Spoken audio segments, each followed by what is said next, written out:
Hello बेटा, अभी तक हमने लास्ट लेक्चर में बात करी थी जो आपकी बैटरी होती है उसका ईएमएफ, सेल का ईएमएफ निकालना सीखा था, और पोटेंशियल डिफरेंस निकालना सीखा था, और इंटरनल रेजिस्टेंस निकालना सीखा था। आज हम दोबारा से उसी चीज़ पे आएंगे, टर्मिनल पोटेंशियल डिफरेंस की बात करेंगे। टर्मिनल पोटेंशियल डिफरेंस क्या चीज़ होती है ये बड़ा ध्यान रखना। टर्मिनल पोटेंशियल डिफरेंस तब आता है जब आप सर्किट से इलेक्ट्रिसिटी ले रहे होते हो। इसका मतलब है कि आपने सेल से या बैटरी से कोई ना कोई आपने रेजिस्टेंस ऐड किया हुआ है, जोड़ा हुआ है, कनेक्ट किया हुआ है। वो आपका बल्ब हो सकता है, वो आपकी आयरन हो सकती है, वो फ्रिज हो सकती है, टीवी हो सकता है, पंखा हो सकता है, कुछ भी हो सकता है वो। मतलब जब भी आप सिस्टम से करंट विड्रॉ कर रहे हैं तो उस केस में जो है आपका ईएमएफ यूज़ नहीं होगा, उस केस में आपका टर्मिनल पोटेंशियल डिफरेंस होगा। क्लियर होगी बात? तो टर्मिनल पोटेंशियल डिफरेंस अभी आपको ये साफ दिखाई दे रहा है, ये बैटरी मैंने दिखाई आपको। अभी जो भी इसका पोटेंशियल डिफरेंस आएगा वो इसका ईएमएफ होगा। क्यों? इसमें मैंने कुछ भी अभी ऐड नहीं कर रखा, कोई भी चीज़ इसमें जोड़ नहीं रखी। लेकिन जैसे ही मैं इसको कनेक्ट कर दूंगा, जैसे ही मैं इसको मान लो किसी ट्यूब वगैरह से कनेक्ट कर दिया मैंने, इस तरह से, ये हमारी मान लो कोई ट्यूब है, इससे मैंने कनेक्ट कर दिया, तो अब जो है इसका ये मान लो पॉजिटिव एंड है, ये निगेटिव एंड है। तो अब जो इसके टर्मिनल्स के बीच में पोटेंशियल आएगा, उसका जो डिफरेंस आएगा उसको कहेंगे टर्मिनल पोटेंशियल डिफरेंस कहेंगे। क्यों? इस केस में कुछ ना कुछ अमाउंट में आपकी करंट ये सिस्टम भी विड्रॉ कर लेगा। ठीक है, तो जो भी करंट यहाँ से जाएगी वो इस सिस्टम से भी जाएगी। क्लियर है? तो इसका पोटेंशियल ड्रॉप कुछ ना कुछ आ जाएगा, that will be V is equal to I into R. Clear है? तो अब जो आपका E होगा, अब जो आपका E होगा वो किसके इक्वल होगा? एक तो V is equal to I R, ये तो होगा ही होगा, और प्लस इसका इंटरनल रेजिस्टेंस जो है, सेल का भी अपना एक इंटरनल रेजिस्टेंस होगा स्मॉल आर। इसके अंदर जो केमिकल है वो रेजिस्टेंस शो करता है, इलेक्ट्रिसिटी को पास नहीं करने देता है, तो कुछ करंट को ये कंज्यूम कर लेगा, और अपने रेजिस्टेंस के करस्पॉन्डिंग जो ये करंट कंज्यूम करेगा उसको हम क्या कह देंगे? Internal potential drop, that is I R. ये इसकी वजह से आएगा, सेल के इंटरनल केमिकल की वजह से। और ये आ गया आपका V is equal to I R, किसकी वजह से आ गया? ये इसकी वजह से आ गया। तो E मैक्सिमम होता है, आपको पता, इससे ज़्यादा वैल्यू तो वो ले ही नहीं सकता, ये मैक्सिमम वैल्यू है। और ये आपका पोटेंशियल, टर्मिनल पोटेंशियल डिफरेंस है, और ये इंटरनल पोटेंशियल डिफरेंस है। तो E is equal to V plus I R, इसमें V है आपका टर्मिनल पोटेंशियल डिफरेंस। क्या चीज़ है ये है आपका terminal potential, terminal potential difference, ये चीज़ है ये। आप मेरी बात समझ पाओगे? ये आपका टर्मिनल पोटेंशियल डिफरेंस है। क्लियर होगी बात? हमेशा ध्यान रखना, जो आपका टर्मिनल पोटेंशियल डिफरेंस है वो हमेशा छोटा होगा। ध्यान रखो, E अगर आपका मान लो V आपका 10 है और ये आपका 5 है, तो E आपका कितना हो गया? 15 हो गया। मतलब ये दोनों की दोनों वैल्यू हैं 10 और 5, ये दोनों 15 से स्मॉल हैं। इसका मतलब EMF से बड़ी वैल्यू कभी नहीं हो सकती। मैक्सिमम पॉसिबल वैल्यू क्या होती है? EMF। सारी बातें उससे नीचे आएंगी। Got the idea? तो terminal potential difference of a cell is defined as the potential difference between the two electrodes of a cell in a closed circuit. Close circuit एक इंपॉर्टेंट बात है। क्लोज सर्किट का मतलब है कि आपने cell के साथ या बैटरी के साथ कोई एक्सटर्नल रेजिस्टेंस ऐड कर दिया। ठीक है, क्या कर दिया आपने? एक्सटर्नल रेजिस्टेंस आपने ऐड किया हुआ है, इस वजह से जो है उसमें टर्मिनल पोटेंशियल डिफरेंस आ रहा है। क्लियर होगी बात? तो ये आपको ध्यान रखना है। क्लोज सर्किट का मतलब है कि अब सिस्टम से करंट ली जा रही है, we are drawing the current from the system. अब वो कितनी करंट है वो तो डिपेंड करता है कि आपका एक्सटर्नल जो है रेजिस्टेंस कैसा है। ज़्यादा वैल्यू है तो ज़्यादा करंट कंज्यूम कर लेगा, कम वैल्यू है तो कम करंट कंज्यूम करेगा। ठीक है, ये चीज़ है आपकी। Got the idea? जब बेटा हम सेल को चार्ज कर रहे होते हैं ना, जब हम सेल को चार्ज कर रहे होते हैं तो ज़रा दिमाग लगाओ क्या होगा। जब सेल को चार्ज कर रहे होते हैं तो इसका जो ईएमएफ है और यहाँ पर जो पोटेंशियल डिफरेंस है, दोनों में अंतर होगा। ये आपका E है और ये आपका V है। जब सिस्टम को मैं चार्ज दे रहा हूँ, बैटरी को चार्ज कर रहा हूँ, तो ऑब्वियस ही बात है जो इसके अक्रॉस ये जो दो पॉइंट दिखा दिया मैंने, ये वाला पॉइंट A है और ये वाला पॉइंट B है, यहाँ पर पोटेंशियल का डिफरेंस आपको ज़्यादा मिलेगा। ठीक है, ये आपको ध्यान रखना है। उस केस में क्या होगा? V आपका मोर होगा, EMF आपका कम होगा, प्लस I इंटू आर। क्योंकि ये जो है ये एक्सटर्नल सिस्टम से आ रहा है। ये कहाँ से आ रहा है? ये आपको चार्जर से मिल रहा है, जो बैटरी को चार्ज दे रहा है ये चार्जर से मिल रहा है। तो ऑब्वियस ही बात है ये आपका या तो E के बराबर होगा या उससे हमेशा बड़ा होगा। ठीक है, E के इक्वल हो सकता है या उससे बड़ा हो सकता है। जैसे एग्जांपल देता हूँ, मान लो ये आपकी 2 वोल्ट की है। ठीक है, तो ये ऑब्वियस ही बात है 2 वोल्ट से या तो ज़्यादा होगा या कम से कम बराबर हो। क्लियर होगी बात? तो अगर आपका जो बैटरी है इसके अंदर कोई ना कोई इंटरनल रेजिस्टेंस है R, ठीक है, और बैटरी का EMF कितना है, 2 वोल्ट है। तो ऑब्वियस ही बात है कि जो आपको चार्जर यूज़ करना पड़ेगा इस बैटरी को चार्ज करने के लिए, उसका जो पोटेंशियल होगा वो 2 वोल्ट से ज़्यादा होना चाहिए। अगर वो 2 वोल्ट से कम हुआ तो बैटरी को चार्ज नहीं कर पाएगा। Got the idea? क्योंकि कुछ अमाउंट में उसको जो है इंटरनल रेजिस्टेंस के खिलाफ भी काम करना पड़ता है। तो during charging of the cell potential difference, terminal potential difference जो होता है वो आपका EMF से ज़्यादा मिलेगा आपको, वो आपका EMF से ज़्यादा होगा इतने टाइम्स, इतने मतलब वैल्यू से, IR से ज़्यादा होगा, ठीक है। ड्यूरिंग चार्जिंग, याद रखना जब चार्ज कर रहे हो तब की बात है ये। क्लियर होगी बात? कोई प्रॉब्लम तो नहीं है इसमें, कर लोगे। अब बेटा हम बात करेंगे distinction between EMF and potential difference. Very important, ये क्वेश्चन एग्जाम्स में भी आ सकता है और आपको पता भी होना चाहिए कि EMF क्या चीज़ है और पोटेंशियल डिफरेंस क्या चीज़ है। ये दो अलग बातें हैं। आपने वैसे पढ़ तो रखा है लेकिन एक बार डिफरेंस और देख लोगे तो और आपको जो है स्ट्रांग हो जाएगा कंसेप्ट आपका। पहला पॉइंट है EMF का। EMF of a cell is maximum potential difference. ये मैक्सिमम पॉसिबल पोटेंशियल डिफरेंस है जब आप सेल से कोई भी करंट नहीं ले रहे हो, इसका मतलब ओपन सर्किट है। ओपन सर्किट वर्ड का मीनिंग अपने आप में कि आपने सर्किट से कोई भी करंट नहीं ली, there is no current withdrawn from the system, ठीक है, उसको बोलते हैं ओपन सर्किट। मतलब आपके तार टूट रहे हैं, कहीं से भी आप करंट यूज़ नहीं कर रहे हो, उस केस में जो पोटेंशियल डिफरेंस होगा उसे क्या बोलेंगे, EMF बोलेंगे। लेकिन ये क्या होता है बेटा, पोटेंशियल डिफरेंस जो होता है दो पॉइंट्स के बीच में, वो जो है तब होता है जब सिस्टम कैसा हो, क्लोज सर्किट में हो, मतलब आप सिस्टम से करंट ले रहे हो तभी आता है। इसके बाद ये तो बात कर चुके थे ना। इसके बाद सेकंड पॉइंट है it is independent of the resistance of the circuit. इसका इस चीज़ से लेना देना नहीं होता है कि सर्किट में कितना रेजिस्टेंस है कितना नहीं है, इसका इन बातों से कोई लेना देना नहीं होता है। ये सिर्फ किस पे डिपेंड करता है, नेचर ऑफ इलेक्ट्रोड पर और नेचर ऑफ इलेक्ट्रोलाइट पर। समझ आ रहा है कि नहीं? इलेक्ट्रोड का नेचर कैसा है और इलेक्ट्रोलाइट का नेचर कैसा है, ये इस पर डिपेंड करता है। क्लियर होगी बात? EMF इससे कोई लेना देना नहीं कि आपने सर्किट में किस तरह के रेजिस्टेंस लिए हैं, हैवी लिए हैं या लो लिए हैं, इसका कोई मतलब नहीं है, ठीक है। उसका रीज़न बता देता हूँ, क्योंकि ये तो तब आपका आता है जब आप सिस्टम से करंट ले ही नहीं रहो। जब सिस्टम से करंट ले नहीं रहो तो आप चाहे उसमें फ्रिज जोड़ो, उसमें चाहे आप हीटर जोड़ो, उसमें चाहे आप CFL जोड़ो या LED जोड़ो, इसका कोई लेना देना नहीं उससे। ये तो तब है जब आप सिस्टम से करंट ले ही नहीं रहो। क्लियर होगी बात? लेकिन ये डिपेंड करता है बेटा, अगर एक्सटर्नल रेजिस्टेंस ज़्यादा है तो V की वैल्यू भी आपको ज़्यादा मिलेगी, एक्सटर्नल रेजिस्टेंस कम है तो V की वैल्यू आपको कम मिलेगी, ठीक है। तो ये तो सर्किट के रेजिस्टेंस पे डिपेंड करता ही करता है। थर्ड पॉइंट देखो बेटा, the term EMF is used for the source of electric current. बिल्कुल ठीक बात है, ये सोर्स ऑफ इलेक्ट्रिक करंट है। जितनी ज़्यादा EMF की वैल्यू होगी उतनी ज़्यादा आपको करंट की वैल्यू सर्किट के अंदर देखने को मिलेगी। EMF का मतलब इलेक्ट्रोमोटिव फोर्स, एक ऐसा एक्सटर्नल एजेंट जो लो पोटेंशियल से हाई पोटेंशियल पर चार्ज को लेके जाता है, ठीक है। ये जितना ताकतवर होगा उतना ज़्यादा चार्ज का ट्रांसफ़र लो पोटेंशियल से हाई पोटेंशियल की तरफ करता रहेगा और आपको उतनी ज़्यादा करंट मिलती रहेगी। Got the idea? तो ये तो सोर्स ऑफ इलेक्ट्रिक करंट है। पोटेंशियल डिफरेंस ऐसी कुछ नहीं चीज़ होती है, ये तो मेजर्ड वैल्यू है जब सिस्टम से आप करंट ले रहे हो। ये आपका सिस्टम है, मान लो ये आपने बैटरी कनेक्ट की हुई है और ये आपका सिस्टम है। क्लियर है? इसमें जो है किन्हीं भी दो पॉइंट्स के बीच में, इसके और इसके बीच में पोटेंशियल का डिफरेंस निकाल सकते हो आप। यहाँ पर मान लो आपने कोई बल्ब जोड़ रखा है, इसी के साथ साथ ये बल्ब जोड़ रखा है, तो आप जो है यहाँ पर भी पोटेंशियल डिफरेंस इस पॉइंट और इस पॉइंट के अबाउट निकाल सकते हो। ये तो आप सिस्टम के किन्हीं भी दो पॉइंट्स के बीच में पोटेंशियल का डिफरेंस आप कैलकुलेट कर सकते हो। बस आपको क्या पता होना चाहिए, उतने पार्ट का रेजिस्टेंस पता होना चाहिए और वो पार्ट कितनी करंट ले रहा है ये पता होना चाहिए। जैसे अगर आपसे किसी ने कहा कि ये जो बल्ब है इसके अक्रॉस बताओ पोटेंशियल डिफरेंस कितना है, तो मैं निकाल सकता हूँ। मुझे इसका क्या पता होना चाहिए, मुझे इसका रेजिस्टेंस पता होना चाहिए और इस पार्ट में करंट कितनी आ रही मुझे ये पता होनी चाहिए। अगर ये दो बातें मुझे पता है तो मैं बता दूंगा इस बल्ब के दो एंड के बीच में कितना पोटेंशियल डिफरेंस है, मैं आसानी से निकाल सकता हूँ। इसी तरह से अगर उसने ये कहा कि ये जो आपका सिस्टम है इतना हिस्सा, इसमें बताओ कितना पोटेंशियल ड्रॉप है, तो मैं बिल्कुल निकाल सकता हूँ। मेरे को क्या पता होना चाहिए, इसके दो एंड्स के बीच में पोटेंशियल का ड्रॉप कितना, कितना पोटेंशियल डिफरेंस है सॉरी, और करंट कितना ये सिस्टम ले रहा है। अगर ये दो बातें पता है तो मैं बड़ी आसानी, सॉरी R अगर मुझे पता है और I पता है, ये जो ब्लू वाला आपका रेजिस्टेंस है इसका रेजिस्टेंस अगर मुझे पता है और क्या कहते हैं करंट की वैल्यू इसके अंदर से कितनी पास हो रही है अगर मुझे पता है, तो मैं आसानी के साथ पोटेंशियल ड्रॉप की वैल्यू निकाल सकता हूँ।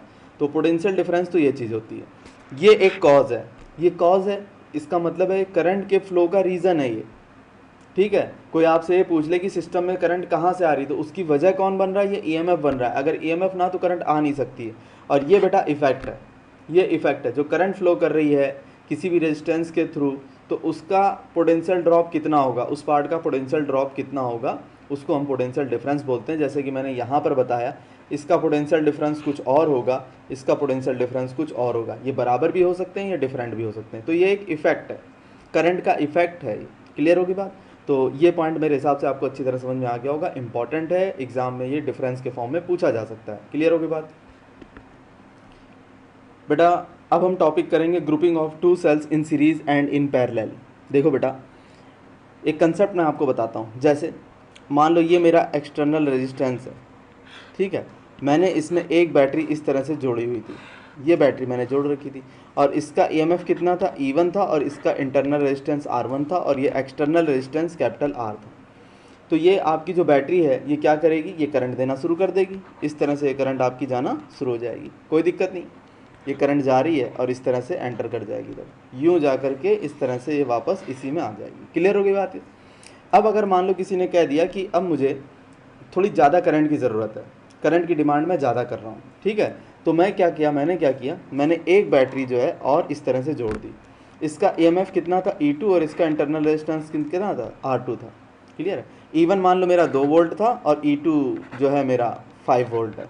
तो ज़रा दिमाग लगाओ, अब जो करंट की वैल्यू जाएगी, तो एक तो ब्लू वाली बैटरी करंट दे रही है, ब्लू वाली बैटरी करंट दे रही है, ये आपकी ब्राउन कलर से करंट जा रही है ब्लू वाले की वजह से, और ये जो रेड वाली करंट है ये किसकी वजह से, ये आपकी ग्रीन वाली बैटरी की वजह से। मेरी बात समझ गया हो गया? ये आपकी ग्रीन वाली जो है इसकी वजह से। क्लियर होगी बात? तो अब दो करंट जो हैं आपके सर्किट से फ्लो कर रही हैं, एक बैटरी ब्लू वाली है और एक बैटरी ग्रीन वाली है। दोनों की पोलैरिटी का ध्यान रखना, पोलैरिटी बिल्कुल ठीक होनी चाहिए, ये एंड पॉजिटिव, ये निगेटिव, ये पॉजिटिव, ये निगेटिव। क्लियर होगी बात? तो सिस्टम में अब करंट की वैल्यू ज़्यादा मिलेगी आपको। तो जो इफेक्टिव एमएफ होगा आपका ई इफेक्टिव, इस केस में ई इफेक्टिव आपका हो जाएगा E1 प्लस E2 हो जाएगा। मेरी बात समझ में आएगी नहीं है? E1 प्लस E2 हो जाएगा। एक केस और ले लेता हूँ आपको, और हम क्या कर सकते हैं, जैसे ये मेरा रेजिस्टेंस है, एक बैटरी मैंने ये लगा दी और एक बैटरी जो है मैंने बेटा अपोजिट पोलैरिटी में लगा दी, यूँ लगा दी। क्लियर होगी बात? इस तरह से मैंने जो है इसको इसमें बांध दिया। ये E1 की है, इसका रेजिस्टेंस R1 है, ये E2 है, इसका रेजिस्टेंस R2 है। E1 मैंने कह दिया 10 वोल्ट की है और E2 मैंने कह दिया 5 वोल्ट की है, ठीक है, और R1 R2 कुछ भी हो, और ये कैपिटल R है। तो अब बताओ इस केस में इफेक्टिव आपका ईएमएफ कितना हुआ, ई इफेक्टिव कितना हुआ, ये कैलकुलेट करना है। ऑब्वियस सी बात है, जो ग्रीन वाली है वो इस डायरेक्शन में करंट भेजेगी और ब्लू वाली आपकी इस डायरेक्शन में करंट को भेजेगी। समझ आ रहा है कि नहीं आ रहा है? ये अपोजिट डायरेक्शन में करंट को भेजेंगी, क्योंकि दोनों की पोलैरिटी डिफरेंट है, ये पॉजिटिव है, ये निगेटिव है, ये निगेटिव है, ये पॉजिटिव है। अब आप में ये कॉमन सेंस होना चाहिए कि चलेगी किसकी, जो पावरफुल है उसकी चलेगी। तो ये 10 वोल्ट की है, ये पावरफुल है, ये 5 वोल्ट की है, थोड़ी सी वीक होगी, तो इफेक्टिव कौन सी होगी, 10 वोल्ट वाली इफेक्टिव होगी। तो ई इफेक्टिव कितना आएगा, 10-5 आएगा। इसका मतलब अब सिस्टम में सिर्फ 5 वोल्ट की बैटरी ही काम कर रही है। देखने को दो बैटरी लगी हुई हैं, एक 10 वोल्ट की, एक 5 वोल्ट की, लेकिन इफेक्टिव कितनी है, सिर्फ 5 वोल्ट इफेक्टिव है। क्यों? दोनों की पोलैरिटी डिफरेंट है। अगर आपने यहीं पर दोनों 5 वोल्ट की ले ली होती तो 0 हो जाता, बैटरी लगाने ना लगाने का कोई मीनिंग नहीं होता, ठीक है, क्योंकि नेट इफेक्टिव ईएमएफ कितना हो जाता, उस केस में 0 हो जाता। तो बेटा जब ग्रुपिंग ऑफ सेल्स करते हैं या बैटरीज करते हैं तो उसमें हमें इस चीज़ का बहुत ज़्यादा ध्यान रखना पड़ता है कि उनकी पोलैरिटी कैसी है। अगर सेम पोलैरिटी में है तो ईएमएफ जुड़ जाएगा, अगर अपोजिट पोलैरिटी में है तो फिर ईएमएफ आपका कैंसिल आउट हो जाएगा, मतलब जो है सब्ट्रैक्ट हो जाएगा। गॉट द आइडिया और नॉट? तो ये चीज़ें, तो मैंने 2 केस आपको बता दिए, एक तो दोनों सेम पोलैरिटी के थे, केस ए, ये वाला मेरा केस ए था और ये वाला मेरा केस बी था। मैंने दोनों केसेस में किस तरह से इफेक्टिव ईएमएफ निकालेंगे आपको बता दिया। कोई प्रॉब्लम, किसी भी तरह की कोई प्रॉब्लम नहीं। अब ज़रा मैं इसमें और थोड़ा सा एनालाइज कर देता हूँ इसको आपके लिए। वो ये है कि आपका इफेक्टिव रेजिस्टेंस जो होता है तो फिर इफेक्टिव करंट कितनी हुई, आई टोटल कितनी आएगी बेटा, आई टोटल आएगी आपकी E effective divided by R effective, effective resistance. अब ज़रा दिमाग लगाना क्या होगा, थोड़ा कॉमन सेंस यूज़ करना। मैं ए वाले केस को बता रहा हूँ। ए वाले केस में एक रेजिस्टेंस तो कैपिटल आर का है, एक रेजिस्टेंस इंटरनल R1 का है और ये R2 का है। अब ज़रा देखो ये सीरीज़ में है या पैरेलल में, ऑब्वियस सी बात है ये सीरीज़ में है। ये कैसे पता चलेगा, ज़रा देखो यहाँ से आप, इस तरह से करंट चलेगा और यूँ आएगा, सब में से सेम करंट पास करेगा, सारे पार्ट्स में, सिस्टम के जितने भी पार्ट्स हैं सब में से सेम करंट पास करेगा। इसका मतलब है कि सारे रेजिस्टेंस किस में, सीरीज़ के अंदर है। और अगर सीरीज़ में तो आपको पता है इफेक्टिव रेजिस्टेंस कैसे निकलता है, कैसे निकलता है बेटा, आर इफेक्टिव कैसे आएगा, आर इफेक्टिव आएगा R1 plus R2 plus capital R, इस तरह से आ जाएगा। इफेक्टिव रेजिस्टेंस आपका ये कैलकुलेट होकर के आ जाएगा। क्लियर होगी बात। तो आई टोटल कैसे आएगा, ई इफेक्टिव अपॉन आर इफेक्टिव। ये आपने निकाल ही लिया दोनों केसेस में, और ये भी आप आसानी से निकाल सकते हो, जो भी वैल्यू दी होंगी उनको ऐड कर दो, सिंपल आपका आंसर आ जाएगा। क्लियर है। अब हम बात करेंगे grouping of cells in parallel. ठीक है बेटा, अगर बेटा दो सेल आप पैरेलल में ले लोगे तो फिर उसमें क्या होगा वो मैं बताता हूँ। ये वाला एंड आपका B1 है और ये वाला एंड आपका कितना है, B2 है। ठीक है, अब ज़रा दिमाग लगाओ, एक बैटरी आपकी ये लग रही है और एक सेल आपका ये लग रहा है, दोनों के EMF दे रखे हैं और दोनों के इंटरनल रेजिस्टेंस दे रखे हैं। मैंने मान लिया जो E1 वाली बैटरी है उसने कितना करंट दिया, I1 का करंट दे दिया। कितना करंट दे दिया, I1 का करंट दे दिया, मैंने डायरेक्शन भी आपको दिखा दी। और जो E2 वाली बैटरी है उसने कितना करंट दिया, उसने जो है I2 का करंट दे दिया, मैंने उसकी भी डायरेक्शन आपको दिखा दी। ये दोनों करंट आपस में मिल जाएंगी और इस तरह से जो है बेटा बाहर निकल जाएंगी। क्लियर होगी बात, इस तरह से करंट आपकी बाहर निकल जाएगी। कोई डाउट है इसमें, इस बात में कोई डाउट है, ये आपकी जो है कंप्लीट हो रहा है। यहाँ पर ये आपकी I1 की करंट आ रही है और इस जगह जो है आपकी इस तरह से I2 की करंट जो है आ रही है। समझ आ रहा है कि नहीं आ रहा है, ये चीज़ हो रही है आपकी। क्लियर है, ये हो रहा है आपके साथ। तो और यहाँ पर क्या है आपकी, ये जो टोटल करंट है आपकी, ये टोटल करंट है। क्लियर है, ये आ रही है। इतनी बात में कोई दिक्कत है, मेरे हिसाब से तो कोई दिक्कत नहीं होनी चाहिए। अब मैं B1 और B2 के बीच में जो पोटेंशियल ड्रॉप है उसको निकालता हूँ। तो पहले मैं चैनल लूँगा बेटा, कौन सा, पहले मैं चैनल लूँगा ये वाला, सिर्फ इतना लूँगा। ठीक है, तो इसमें क्या आ जाएगा बेटा, E1 इज इक्वल टू आ जाएगा V minus I1 R1, V minus I1 R1 आ जाएगा। अब आप कहेंगे V क्या चीज़ है, ये पॉइंट B1 और B2 दिए हैं, ये पॉइंट B1 है और ये पॉइंट B2 है, इन दोनों के बीच का पोटेंशियल डिफरेंस है, B1 और B2 के बीच का पोटेंशियल डिफरेंस है। तो ये क्या आ जाएगा आपका, सॉरी ये इतना ही आएगा, ये आएगा आपका जा कर के, ये गलत कर लिया, ऐसे नहीं आएगा, ये आएगा V is equal to E1 minus I1 R1। कितना आएगा, V is equal to E1 minus I1 R1।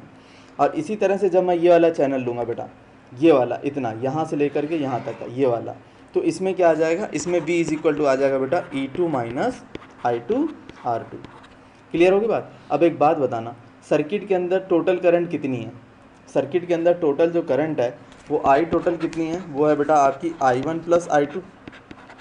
खूब अच्छी तरह देख लो, इससे ज़्यादा करंट तो नहीं है, खूब अच्छी तरह सोचो, इससे ज़्यादा करंट तो नहीं है। तो आप क्या करो, यहाँ से आप I1 की वैल्यू निकाल लो और यहाँ से आप I2 की वैल्यू निकालो और इस इक्वेशन में पुट कर दो, देखो क्या आता है। मैं ये काम करके दिखाता हूँ आपको। तो ये आ जाएगा I is equal to, I1 की वैल्यू कितनी आएगी, यहाँ से आएगी बेटा, डायरेक्ट लिख देता हूँ मैं, ये आ जाएगी E1 minus V upon R1। आप कैलकुलेट कर सकते हैं इसको। I2 की वैल्यू कहाँ से आएगी, यहाँ से निकालूंगा, ये आएगी E2 minus V upon R2 आ जाएगी। क्लियर है, यहाँ तक समझ आ गया कि नहीं आ गया, इतनी बात में तो कोई दिक्कत नहीं है, बोलो बेटा। अब एक काम करो बेटा, I इज इक्वल टू आप क्या लिख सकते हो, आप लिख सकते हो E1 upon R1 minus V upon R1 plus E2 upon R2 minus V upon R2। ये लिख सकते हो कि नहीं लिख सकते हो। अब थोड़ा सा आगे बढ़ते हैं, देखो बेटा I इज इक्वल टू क्या आ जाएगा, E1 upon R1 plus E2 upon R2 minus अगर कॉमन ले लोगे, V कॉमन ले लोगे तो 1 upon R1 plus 1 upon R2। बोलो बेटा, ये बात समझ में आई या नहीं आई, ये इतनी चीज़ समझ में आई या नहीं आई।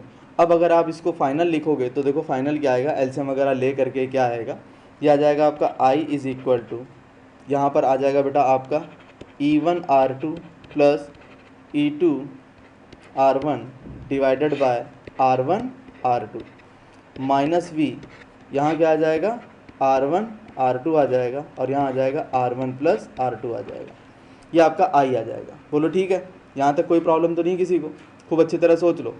इतने में किसी बच्चे को कोई दिक्कत, मेरे हिसाब से कोई दिक्कत नहीं होनी चाहिए। अब मैं क्या करूँगा, यहाँ से V की वैल्यू को कैलकुलेट करूँगा। किसकी वैल्यू को कैलकुलेट कर लूँगा, V की वैल्यू को कैलकुलेट करूँगा। देखो बेटा अब आगे कैसे करेंगे ये मैं समझाता हूँ आपको। देखो बेटा, हमारे पास था I that is equal to E1 R2 plus E2 R1 और डिवाइडेड बाई क्या R1 R2 और माइनस V टाइम्स कितना है यहाँ पर R1 प्लस कितना R2 और डिवाइडेड बाय कितना R1 R2, ये चीज़ थी। तो i इज इक्वल टू क्या आ जाएगा, आप यहाँ कॉमन ले लेना, सॉरी एलसीएम ले लेना R1 R2, क्या ले लिया आपने, R1 R2 कॉमन ले लिया, तो इससे क्या आ जाएगा E1 R2 plus E2 R1, ठीक है, माइनस V टाइम्स कितना R1 प्लस R2। बोलो बेटा इतना समझ में आया। अब इसका मल्टीप्लाई आप यहाँ कर दो तो ये आ जाएगा I टाइम्स कितना R1 R2 that is equal to E1 R2 plus E2 R2 और minus times V multiply R1 plus R2। यहाँ तक क्लियर हो गया। तो यहाँ से V की वैल्यू कितनी आई वो बताता हूँ। आप क्या करो, इस पूरे टर्म को इस तरफ ले जाओ और इस पूरे टर्म को आप इस तरफ ले आओ, तो ये आ जाएगा V टाइम्स कितना R1 plus R2 is equal to E1 R2 plus E2 R1, sorry यहाँ R1 है, ये R1 और एक तो ये आ गया और माइनस I टाइम्स क्या आ गया बेटा R1 R2 आ गया। अब यहाँ से V की वैल्यू क्या आ जाएगी, ये आ जाएगी E1 R2 plus E2 R1 divided by कितना R1 प्लस R2 और माइनस I टाइम्स ये क्या आ जाएगा R1 R2 divided by R1 plus R2 आ जाएगा। बोलो इतना समझ में आया कि नहीं आया, ये चीज़ क्लियर हो गई आपको। तो ये फाइनल आपका यहाँ तक निकल के आ गया। अब मैं आगे बताता हूँ इसको मैं क्या लिख सकता हूँ। अब मैं बताता हूँ इसे आगे मैं क्या लिख सकता हूँ। आगे हमें थोड़ी सी बस मैथमेटिकल है, बाकी बातें तो आप समझ गए हो कि सिस्टम के अंदर जो भी करंट थी उसके लिए रिस्पॉन्सिबल ये दोनों आपके सेल थे, उनने I1 और I2 करंट दी है, तो उससे मुझे ये निकालना है कि पोटेंशियल ड्रॉप था कितना। तो दोनों सेल की ताकत मिल करके क्या बनेगी, अभी मैं इसका फाइनल रिजल्ट भी आपको दूंगा, प्रूफ दे रहा हूँ अभी ये कैसे हो रहा है आपका। क्लियर है बेटा। एक बात बताना, आप एक बात बताना, जो हमारा V होगा, V का मतलब ये जो आपका सेल था ना, ये जो सेल था, ये इस तरह से दो सेल लगा रखे थे मैंने, ये तो ये जो पॉइंट है आपका, ये रेड पॉइंट्स हैं, इनके बीच का जो पोटेंशियल डिफरेंस था वो किसके इक्वल होगा, वो इक्वल होगा बेटा E equivalent minus I into R equivalent. इसका मतलब इंटरनल रेजिस्टेंस का इक्विवेलेंट रेजिस्टेंस निकालना है और टोटल आपको EMF का इक्विवेलेंट EMF निकालना है, ये इसके इक्वल होगा। क्लियर होगी बात। अब मैं क्या करता हूँ, आप थोड़ा सा दिमाग लगाना, आप यहाँ से थोड़ा सा दिमाग लगाना, तो ये V की वैल्यू मैं उठा करके यहाँ पुट कर देता हूँ, तो देखो क्या आएगा, ये आ जाएगा E1 R2 plus E2 R1 divided by R1 plus कितना R2 माइनस I टाइम्स कितना R1 R2 डिवाइडेड बाय कितना R1 प्लस R2 आ जाएगा। और ये चीज़ किसके इक्वल आएगी, E equivalent minus I into R equivalent, इसके इक्वल आ जाएगी। आएगी कि नहीं आएगी। अब अगर आप ध्यान दें, अब अगर आप ध्यान दें तो ये चीज़ क्या है, ये चीज़ क्या है, ये चीज़ आपकी यही है। देखो बेटा I यहाँ पर भी है, I यहाँ पर भी है, यहाँ R इक्विवेलेंट है, तो ये चीज़ क्या है, ये R इक्विवेलेंट ही तो है, ये चीज़ R इक्विवेलेंट ही तो है, क्योंकि जब आप पैरेलल में रेजिस्टेंस को ऐड करते हैं तो यही वैल्यू आती है आपकी। नहीं आई मेरी बात सुनने, आपकी यही वैल्यू निकल के आएगी, R इक्विवेलेंट इतना आता है। इसका मतलब है दोनों पोर्शन कैसे हैं, आपस में सेम है, और अगर ये सेम है तो ये क्या हो जाएंगे, कैंसिल हो जाएंगे। तो आपके पास बचा क्या, आपके पास बचा यहाँ से इफ़ेक्टिव EMF, जब दो बैटरी आपने पैरेलल में लगाई थी तो ये आ जाएगा आपका E1 R2 plus E2 R1 और डिवाइडेड बाई क्या R1 प्लस R2। ये आपका इफ़ेक्टिव EMF आ जाएगा जब दो बैटरी कैसे लगी हुई हैं, जब दो बैटरी आपकी इस तरह से जो ये दिखाई गई हैं ये आपकी पैरेलल में लगी हुई हैं, ठीक है, एक ये रही और दोनों दूसरी ये रही। क्लियर है। तो आपका इफ़ेक्टिव EMF इस फार्मूले से आ जाएगा। Got the idea. ये फार्मूला आपको याद रखना है। क्लियर है, ये फार्मूला आपको याद रखना है। अब एक बात आगे बताता हूँ आपको, इससे अगले स्टेप की बात बताता हूँ। न्यूमेरिकल में इंपॉर्टेंट है ये, और तो कोई इनकी खास वो नहीं है, डेरिवेशन तो शायद ही आएगा, लेकिन न्यूमेरिकल में बहुत ज़्यादा हेल्प करेंगे। अब अगर बेटा मैं एक चीज़ निकालना चाहूँ, E equivalent upon R equivalent की वैल्यू निकालना चाहूँ तो क्या आएगा। E इक्विवेलेंट तो आ गया मेरा E1 R2 plus E2 R1 divided by क्या R1 प्लस R2, ये तो आपका ऊपर लिखा ही हुआ है। और R इक्विवेलेंट क्या था, R इक्विवेलेंट बताओ क्या था बेटा, R इक्विवेलेंट था आपका R1 R2 divided by R1 plus R2। R equivalent तो ये होगा ना, क्योंकि चीज़ें कैसे जुड़ी हुई थी पैरेलल में, तो इस वैल्यू से ये वैल्यू कैंसिल हो जाएगी। तो आपका क्या आ जाएगा, ये आ जाएगा E1 R2 plus E2 R1 और डिवाइडेड बाय क्या R1 R2। अब आप इससे डिवाइड भी कर लो तो आ जाएगा E1 R2 divided by R1 R2 plus E2 R1 divided by R1 R2। Clear है? अब देखो क्या चीज़ कैंसिल हो रही है, कैंसिल होने वाली चीज़ें देखो, इससे ये कैंसिल हो गया, इससे ये कैंसिल हो गया, तो आएगा क्या आपका, ये आ जाएगा E1 upon R1 plus E2 upon R2 that is E equivalent divided by R equivalent. Very very important formula, very simple formula, आपको न्यूमेरिकल में बहुत ज़्यादा हेल्प करेगा। ये तो वो केस है जब मैंने सिस्टम में सिर्फ 2 सेल लिए, तो 2 सेल जब मैंने लिए तो उनका जो इफेक्टिव रेजिस्टेंस वो आया आपका EMF और इफेक्टिव रेजिस्टेंस आया, उसका रेशियो ये आ रहा है बेटा। समझ में आया कि नहीं आया? ये उसका रेशियो आ रहा है। क्लियर होगी बात? तो आप खूब अच्छी तरह जानते हैं जब रेजिस्टेंस पैरेलल में होते हैं तो इफेक्टिव रेजिस्टेंस कैसे निकलता है। रेजिस्टेंस जब पैरेलल में होते हो तो इफेक्टिव रेजिस्टेंस आता है 1 upon R effective is equal to 1 upon R1 plus 1 upon R2 plus dash dash dash 1 upon कितना RN, ये आता है बेटा। ठीक है, जब आपके पैरेलल में बहुत सारे सेल लगे होते हैं तो। ठीक है, यहाँ तक तो कोई दिक्कत नहीं है, कोई प्रॉब्लम किसी बच्चे को मेरे हिसाब से तो नहीं होनी चाहिए।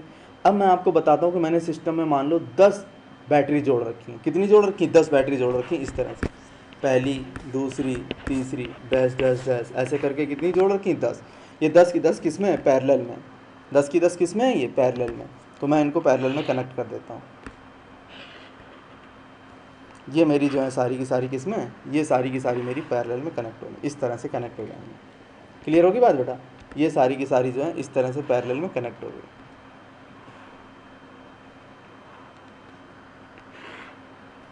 यहाँ तक आपको समझ आ गया होगा, पैरेलल में कनेक्ट हो गई।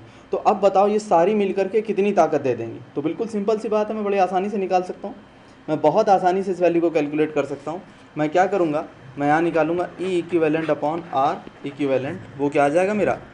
E1 upon R1 E2 upon R2 dash dash dash सारे जुड़ते चले जाएंगे और E10 अपॉन R10 आ जाएगा। और अगर n बैटरीज जोड़ दूंगा तो लास्ट में क्या आ जाएगा? जुड़ती जुड़ती आ जाएगी EN अपॉन कितना? RN। कितनी बैटरी आप जोड़ दो, कितने ही सेल आप पैरेलल में जोड़ दो, उसका इफेक्टिव जो वैल्यू आएगी E equivalent upon R equivalent, वो इस फार्मूले से आप कैलकुलेट कर सकते हो। समझ आया कि नहीं आया? तो ये फार्मूला आपका बड़ा इंपॉर्टेंट है, ये आपका न्यूमेरिकल में डायरेक्ट यूज़ होगा, डायरेक्ट यूज़ हो जाएगा। आपको पूरा फार्मूलेशन पता है किस तरह से डिराइव किया, मैंने आपको एक एक चीज़ बता दी इसके अंदर। ठीक है बेटा, एक एक चीज़ बता दी है, न्यूमेरिकल में काफ़ी हेल्पफुल होगा ये। क्लियर है? अब एक चीज़ इसमें और बताता हूँ। हो सकता है कि बैटरी की पोलैरिटी में अपोजिट कर दूँ कई केसेस में।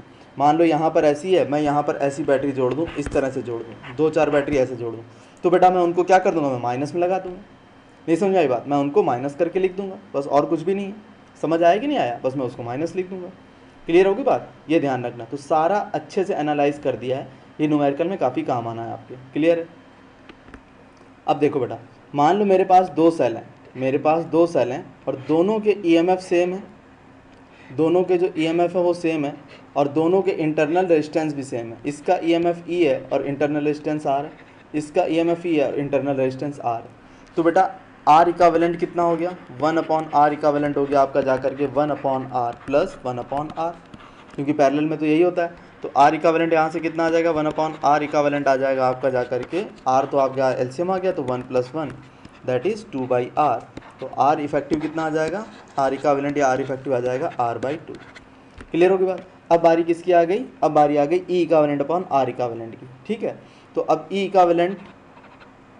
Equivalent divided by R equivalent क्या आ जाएगा? ये आ गया आपका जा करके E upon R plus E upon R। LCM कितना आएगा बेटा?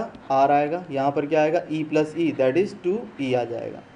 ठीक है, ये चीज़ आ जाएगी। आगे मेरी बात समझ में? ये चीज़ आ जाएगी। इसका मतलब क्या हुआ? और E plus E sorry R equivalent है ना, नीचे R इक्विवेलेंट है, तो ये ऐसे नहीं आएगा, गलती कर रखी है, 1 मिनट अभी बताता हूँ बेटा। बिल्कुल ठीक है, कोई दिक्कत नहीं है। ये आएगा आपका 2E/R। अब आगे बताता हूँ हम इसको कैसे सॉल्व करेंगे। तो हमें सिर्फ यहाँ पर क्या कैलकुलेट करना है? हमें कैलकुलेट करना है E इक्विवेलेंट इस केस में, जिसमें हमारी दोनों बैटरी का EMF सेम है और इंटरनल रेजिस्टेंस सेम है। ये कैसे निकलेगा मैं अभी बताता हूँ आपको।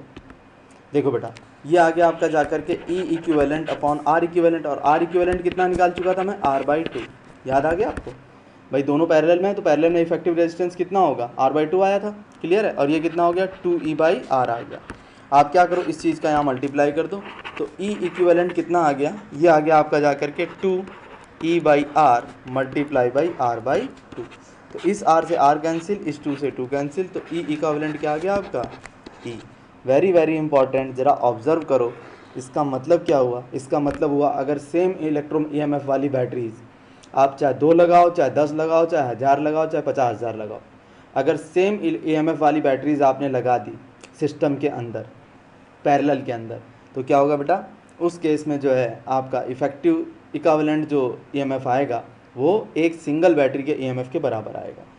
देख रहे हो कि नहीं देख रहे हो, ये क्या आ गया, E इक्विवेलेंट कितना आया, E आ गया, EMF के बराबर आ गया। थी मैंने 2 बैटरी यूज़ की थी, लेकिन ये EMF सिर्फ एक बैटरी के इक्वल आया, गॉट द आइडिया। तो आप चाहे 2 बैटरी यूज़ करो, 4 बैटरी यूज़ करो, 50 बैटरी यूज़ करो, अगर सबकी वैल्यू सेम है, सबका EMF सेम है, सबका इंटरनल रेजिस्टेंस सेम है, ठीक है, तो आपका जो इक्विवेलेंट EMF आएगा वो आपका एक सिंगल बैटरी की वजह से जो आएगा उसी के इक्वल होगा। Got the idea not, very very important, आपको ये याद रखना है, ठीक है। और जब डिफरेंट EMF होंगे तो कैसे आता है, तो आपका ऐसे कैलकुलेट होकर के आता है। ये फार्मूला बड़ा इंपॉर्टेंट है, ये आपका जो है काफ़ी ज़्यादा यूज़ होगा क्वेश्चंस के अंदर, न्यूमेरिकल्स के अंदर, ये आप कर सकते हैं। Got the idea, thank you.